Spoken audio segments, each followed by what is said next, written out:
Hey guys, welcome back to another Yu-Gi-Oh! Duel Links video here on Duel Links Central. So anyways, long story short, I will leave this in the description for you guys, but Konami has started posting their boxes. Maybe they've been doing it for a while. I know that they started doing those preview videos and things of that nature and then putting in the app that'll link you to the videos that they put on YouTube and stuff. But they started putting their stuff, the card lists for the upcoming boxes online. So pretty cool. Don't know when this is dropping. Probably dropping sometime in the next couple of days. If it's already up, then it's already up, but sometime within the next couple of days for sure.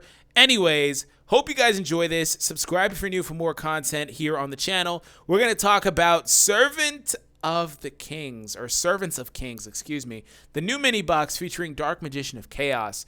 So these are the recommended cards in here, and this is pretty much like the in-game notice where they tell you all the recommended cards. So they have Elemental Hero, Flare Neos, the Neospatian fusion monster, and Maneater Bug.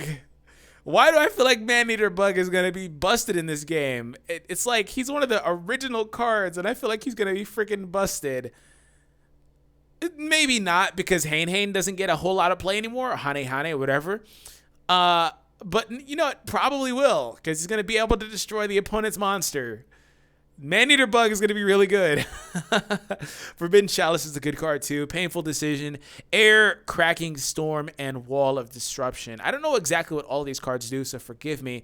But they have the little breakdown right there. We're not going to really go over that in particular.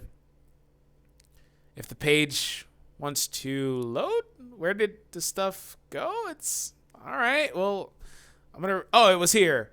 It just was busted. Okay. Anyways, they're featuring an example of a combo. So, Dedication through Light and Darkness.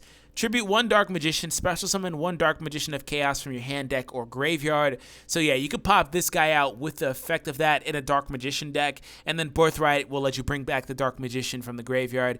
So that's cool. I guess it's an interesting combo. I don't know if you'd really go for Birthright that way. Activate this card by targeting one normal monster in your graveyard, special summon that target and face-up attack. When this card leaves the field, destroy that monster. When that monster leaves the field, destroy this card. It's a very good card to have. It's like a less restricted soul resolution. It's you know what? This game has a pretty nasty power creep. It's slow but steady. Like for example, 1800 monsters are no longer the powerfulest monsters. Now we got R monsters like Gaga Gigo coming in with 1850. Oh, Dunami's Dark Witch just totally got crept out. And this is a blatant creeping on Soul Resurrection, which doesn't get a whole lot of play anyway, so it's not that big of a deal, but still. Anyways, Cross Porter is coming to the game along with Neospatian, Flare Scarab, and the Neos Fusion. They're going to start popping out some of these Elemental Hero monsters. So anyways, you can send one monster you control to the graveyard and special summon one Neospatian monster from your hand. When this card is sent to the graveyard, you can add one Neospatian from your deck to your hand. Interesting. This card gains 400 attack for each spell and trap card your opponent controls. Flare Scarab would be really, it could be interesting in this game, depending on like certain skills. Maybe Bluff Trap could be a good skill to use with him. We'll see. What does Flare Neos do in particular? Must be special summoned from your extra deck by shuffling the above cards you control into deck. So yeah, with the Elemental Hero Neos fusions for the Neospatians, you don't actually use Poly. You just shuffle the cards back into your deck. This card gains 400 attack for each spell and trap card on the field, so it's not restricted to only your opponents. During the end phase, shuffle this card into the extra deck. And see, that's a restriction that a lot of these guys have. I believe there's some support that allows them to stay out there, but they always want to go back to the extra deck. I don't know if that will be a good thing or a bad thing in a game like Duel Links, but Duel Links oftentimes is predicated on one or two turns, so we'll see. Anyways, here's the full list. We have Maneater Bug and Dark Magician. We have Vorse Raider, a 1900 SR. Oh yeah, totally. Like I said, completely creeping. Draining Shield? That's going to be a really good card to have. This is one that gives you the life points back, right? When an opponent's monster declares an attack, target the attacking monster, negate that attack, and if you do, gain life points equal to that target's attack. So it's basically a creep on Enchanted Hovland because it completely negates the attack. So it's almost like if you trigger Enchanted Hovland on a defense monster, you have a defensive monster that's defense is higher than the attack of the attacking monster, so you heal all that up. Of course, they would take damage in that scenario, but still, it's kind of like that. Pretty much negates the attack. Birthright is an SR, so that's cool. Forbidden Chalice, Target one face-up monster on the field until the end of this turn. The target gains 400 attack, but its effects are negated.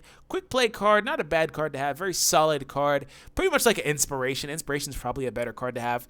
Anyways, it's a quick play spell, so that's good. Panzer Dragon. Oh, yeah.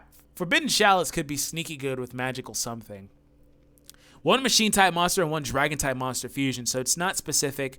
Level 5, 2600 defense. If this card is destroyed and sent to the graveyard, you can target one card on the field and destroy that target. It's pretty weak, so if it's in attack mode, it's easy to destroy. It's not the best card, though. I don't really see a combo for that right now. Wall of Disruption. When an opponent's monster declares an attack, all attack position monsters your opponent controls lose 800 for each monster they control. What? When an opponent's monster declares an attack, all attack position monsters your opponent controls lose 800 for each monster they control. So if he has one monster, that one monster is losing 800. If he has two monsters, they're both losing 1600. That is a really good card. It's a one-turn card, though, but it's a really good card to have. Painful Decision. Look at the Ojama yellow. He's shook. He's so shook. Send one level 4 a lower monster from your deck to the graveyard, and if you do, add one card with the same name as that card from your deck to your hand. You can only activate one. So they put a restriction on it by only allowing you to do that. But that's a searcher for Ojama decks or Ojama decks. Great card to have in that deck, too. This is actually a really solid mini box thus far. It's a really solid mini. I didn't talk about Blade Knight. He gets an attack buff. Not the biggest, not a bad card, not a great card. When you have one or less cards in your hand, this card gains 400 attack. If you control no other monsters, the effects of flip effect monsters destroyed by this battle with this card will be negated. So, handless Blade Knight coming out. But yeah, a lot of times you do have one card or less in Duel Links. Just kind of the way that the game is, that speed duel format. So, Mechanical Chaser, aren't you an 1850 level 4? Yep. Yeah, 1850 level 4. Enraged Battle Ox. We have Pet in the Dark Clown from the movie. Oh, Mystic Swordsmen are here. Oh, that's hype. Level 2, 4, and 6. Mystic Swordsman's not powerful enough, though, but that's hype. This is the one that lets you destroy face-down cards, right? At the start of the damage step, if this card attacked the face-down defense position monster, destroy that monster. Yep, during the end phase, if this card destroyed a monster by battle this turn, you can send this face-up card on the field to the graveyard. Special summon one Mystic Swordsman level 4 from your hand or deck. Oh, man, this brings back so many memories because this card came out when I was a kid.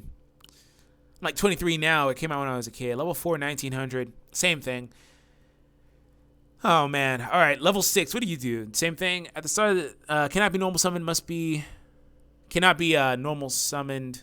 Cannot be... But can be set, excuse me. So he can be attributed. You don't even have to run the previous ones. At the start of the damage step, if it attacked the face-down defensive monster, destroy that monster. And if you do, you can place it on top of your opponent's deck instead of sending it to the graveyard. So you can lock them with the same card. Not a bad card to have. 2300 is literally enough, especially like a beatdown build. That's not a bad card. Why did I think this was Kaiku? I thought this was Kaiku the Destroyer. Machina Sniper. Machina monsters cannot be attacked except Machina Sniper. Interesting. System down. Flare Neos. Gen X. Machina Cannons. They're putting a few more in here. Dark Blade, the Captain of the Evil World. Level 4, 1800. Interesting. Okay, well, if you guys want to go ahead and take... Oh, Hero Metal. If you guys want to take another look at it, though, feel free to. I'll link it in the description, the Konami website, or you can just kind of zoom in on the video and see it there. But overall, this box is very top-heavy. Like, it's a really good box. All these SRs are pretty worthwhile, you know? It's probably, like, high-key one of the best new boxes in the game. I didn't go over Dark Magician of Chaos because I felt like most people know what he does, but we'll go over him really quick. If he wants to stop trying to break... Why are you breaking this, Dark Magician? What are you doing? Anyways, during the end phase, if this card was normal or special summon this turn, you could target one spell card in your graveyard, add it to your hand. You can only use this effect of Dark Magician of Chaos once per turn. If this card destroys an opponent's monster by battle, after damage calculation, banish that opponent's monster. If this face-up card on the field would leave the field, banish it instead. So he can't technically go to the graveyard, I guess. Has to go to the banish zone. Just banishes opponent's monsters, gives you spell back. Busted. He's really good. And the cool thing about him is he's a tribute monster. He came out when they were running a lot of chaos stuff like Chaos Emperor Dragon and Blackluster Soldier at the beginning. He came out about that time period. They were running decks a lot like that with a lot of banish. Now, it looks like they're going to be putting a lot more banish in the game, which is cool. But the cool thing about him in particular is that this guy is awesome because he's an 8-star monster, and you don't necessarily need that spell. He has no restriction. He just allows you to play him. So that's cool. 2,800, just outright play him through tributes. You know, you can run 3 SD. Man, that pre nerf on 3-star demotion would be busted with that guy. It'd be really good. But overall, he's not the best like new boss card, I guess, in this scenario. But totally a cool box to pull on. And especially in Dark Magician decks, quick play spell. What this thing can do is really good because it's like, okay, say you have Dark Magician, you attack with the Dark Magician, and your opponent's defenseless. You know, you're going for game. You could trigger this, special summon this thing from your hand, deck, or graveyard, which I guess you technically can go to the graveyard, but it would have to be through like discarding it from your hand, I guess. But anyways, you can pop this thing out from anywhere and go for game that way. He'll also give you a spell card back. Very good combo. I actually want to see what rarity that is. I think it's an R. It's probably an R, the quick play card.